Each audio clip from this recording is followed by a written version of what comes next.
What's up guys, and welcome once again to another video. In this week's video, we're gonna be breaking down what my YouTube setup looks like. Now, what does that mean exactly? Well, how to get a shot that basically kind of looks like this. We're gonna be breaking down kind of camera I use, what kind of settings I have on my camera. We're gonna be talking about audio. We're gonna be talking about lighting, and we're gonna be talking about my background setup. Now, if you want to start a YouTube channel in 2020, I hope this video will help make this happen. Without further ado, guys, let's go ahead and jump into this week's video.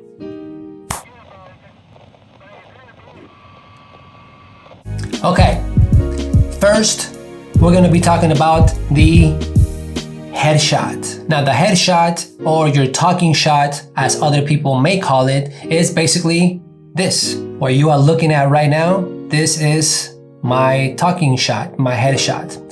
Most of my videos are shot this way, either me sitting down or me standing up, but basically this kind of same scenario. So what you need to do for your headshot, very simple things. Okay, so first you have to set up your camera in a angle in a way that you kind of like. Some things to keep in mind is that you want to keep in mind what's behind you in the background, which we will talk about a little bit further in the video. But you want to get a nice little headshot, something that you can always kind of go to from video to video with the same type of shot. Now, a lot of creators do this. For example, Potato Jet, we know that he has his headshot with, you know, the orange or the green or the purple backgrounds in his studio. Gerald Undone, all these guys have a very, very, very nice talking shot. All right, so we're gonna go ahead and break this down. What do I actually need for this type of shot?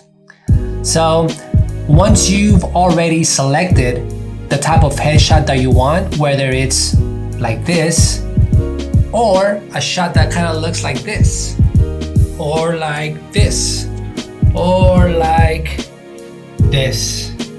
It really doesn't matter. You just have to select something that you like and that you are comfortable with. For example, right now, this audio and video is coming from my DJI Osmo Pocket.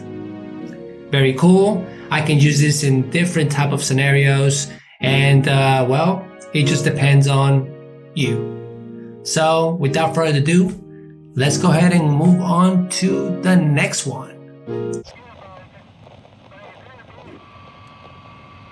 Okay, let me sit back down. Okay, so that is headshot or talking shot or whatever you want to call it, your main shot. Okay, so let's move on to the number 2, and that is lighting. Now, as far as lighting, I'm not very good at lighting yet, but I will go over the stuff that I do to set up my lighting that kind of looks like this. Lighting is very important. It can either make your shot or kill your shot, in my opinion. So if you're really good at lighting, this will be a lot easier than it was for me at the beginning. Lighting, what kind of light do I use? Well, I only have a one light system, which is also known as like the Rembrandt lighting technique. Yeah. So basically, this technique means that, you know, you're getting your light 45-degree angle, and it creates a shadow on the other side of your face. Now, as you can see on mine, it creates this little bitty, I guess, triangle on the other side of my face. and that is also known as the Rembrandt look. So that is kind of what I do because I only have one single light source. If you have multiple light sources, they can also be some sort of a key light back here that kind of separates me from the background. As you can see, I kind of look blend into the background because my shirt is black and my background is dark. So some sort of key lighting or hair light or whatever you want to call it would also be very, very good in this type of situation. Now, in my particular case, since I only have one light, I decided to go for this Rembrandt look. Now, the light that I have a Godox SL60, and this light is about $250. I got a dome with the mesh on it, so it can be as soft as possible. Now, as far as the light settings, most of the time I keep my light about, I don't know, about a couple of feet away from where I'm at. I'm trying not to have it so close because then it's just gonna be like, I mean, maybe I should have it closer. I really don't know. If you know, please comment below so I can get better lighting for my videos. Anyways, it's about, a foot and a half, 2 feet away from me, 45-degree angle. Right now, the intensity is about 45%. I also don't like to have it too bright. I don't want to be blown up. And well, as far as lighting, that's pretty much it. Things that I do recommend is that you buy a softbox. You can also use natural light. I actually have a window right in front of me, as you saw from my talking head shot. Sometimes I leave that window open, sometimes I leave that window closed. It just depends on what kind of mood I'm feeling and how sunny it is outside. So for example, today is super sunny, so that's why the shades are closed. But as far as lighting, I think either having this Rembrandt technique, or if you want to have like a dual light setup where you have one main key light and then one kind of like backlight lighting your back or hair light, would be probably ideal for this type of situation. Okay, that was a lot. So that is lighting. Okay, so we done talk about lighting, and you know how important lighting is in a type of setup like this. It's very important. The nicer or the better that you are at lighting, the nicer your outcome will be. So moving on, we're gonna move on to number 3, and this is audio. The only thing I can say about audio is two things. So the thing about audio, the 2 things that I can say about audio is, 1 is to try to have your microphone as close as you can to your mouth. That is one thing that I've learned from other creators. Now you also want to make sure that the levels in your camera are set up correctly before you start using your audio. My audio is actually coming from my Rode Video Micro, which is the little small microphone. I truly recommend this one. It is probably the best mic for its money, because right now, I don't know how much it is right now, but probably about $60-$70. Maybe less, because whenever I bought it, I think I paid $69 for it. So it's a little bit less, and it is literally right, see? Hello. It is literally right above the frame. And also on your camera settings, you want to make sure that you have your audio levels low, maybe to like -12 decibels. Basically, if your camera is not set up correctly and you set up your mic super close to your mouth, your audio is going to be peaking, and peaking means basically when it kind of starts getting distorted and doesn't sound good at all. This is not pleasant for people that are listening on headphones or on just regular speakers. It sounds very, very bad. So make sure that 1, your video micro or whichever mic you have is as close as you can to your mouth. Second, Make sure your camera settings in your camera are also set up so that your audio sounds right when you throw it in post. And so yeah, that's it. That is pretty much audio. All right, so we've talked about headshots, we've talked about lighting, we've talked about audio.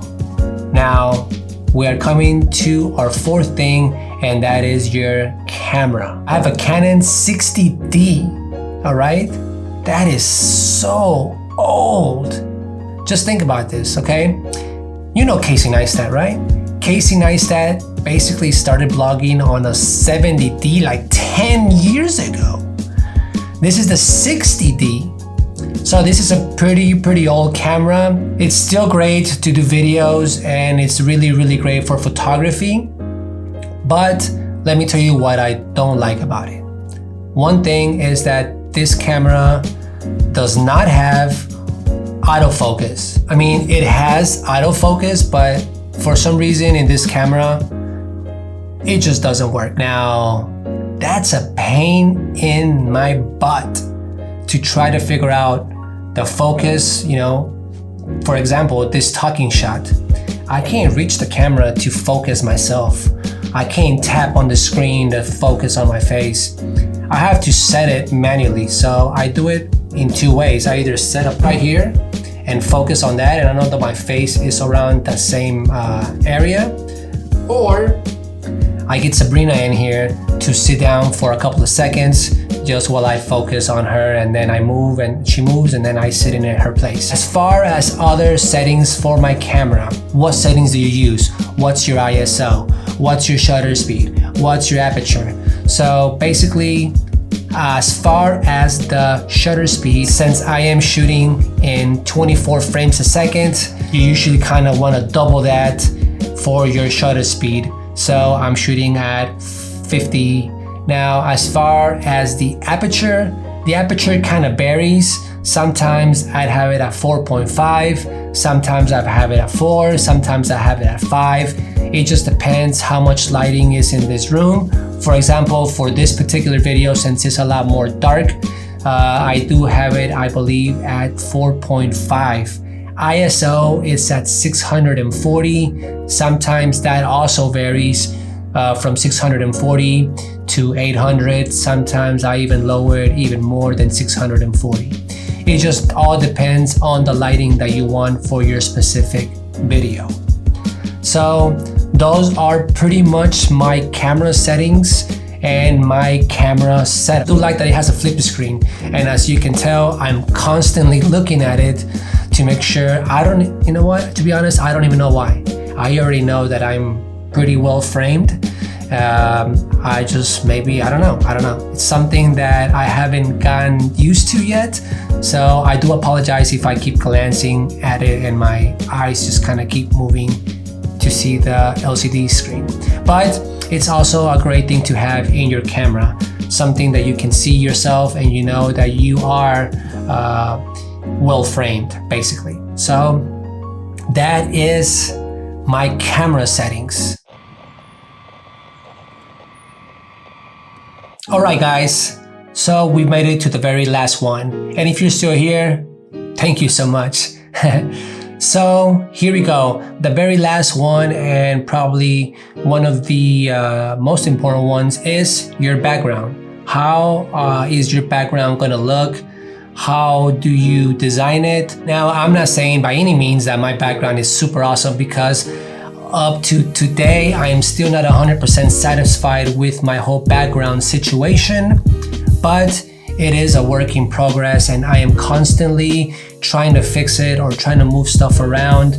So for example, those pictures that I have back there, initially I thought they were gonna be pretty cool, but after doing, several videos, I noticed several different things. One thing is that my light reflects on some of these things sometime, and that is why my light now, it's a little bit lower than it used to be. They're really nice pictures, I really like them. They're like old camera blueprints, which is kind of what my channel's about, right? So it's about photography and reviews and stuff like that. So I like cameras, so I wanted to have some sort of camera theme. There is no like backlighting like I mentioned when we talked about lighting. If I had, for example, this is just an example, if I had kind of like a little shelf with a couple of like little light things or like lenses up there, I think that would be pretty cool. I could set up some sort of a light with my aperture, little tiny aperture light that I have, maybe something like that. Maybe have a little lamp. There is so many different ways to create your background. Mostly it just depends on you, on what you want. And basically, I kind of like this color. It's kind of like a bluish grayish, and I kind of like this dark type of environment. So I have this little pegboard that I bought from IKEA, and I bought a couple of little hooks and stuff, bought the little lights, and that is basically my backdrop. That is my background, guys. I do recommend that you take serious consideration the color that you're choosing. Make sure that it's a matte finish. You don't want anything glossy or anything like that, because with the light it will reflect and it's not gonna look good. This one is actually a matte finish, so just remember, when you are buying paint, make sure that it's matte. I think that's pretty much it, guys, for this week's video. I hope you really liked this video. I hope you enjoyed it. I hope you learned something. And if you are trying to make a YouTube channel in 2020, I hope you take some of these considerations that I've listed in this video to just make your whole process a lot easier. With that said, guys, thank you so much for watching today's video. Hit the like button if you like this video. Subscribe if you're not subscribed already. Make sure to hit the notification bell so you can get notified when I upload new videos. And until next time, I will see you guys on the next video. Peace.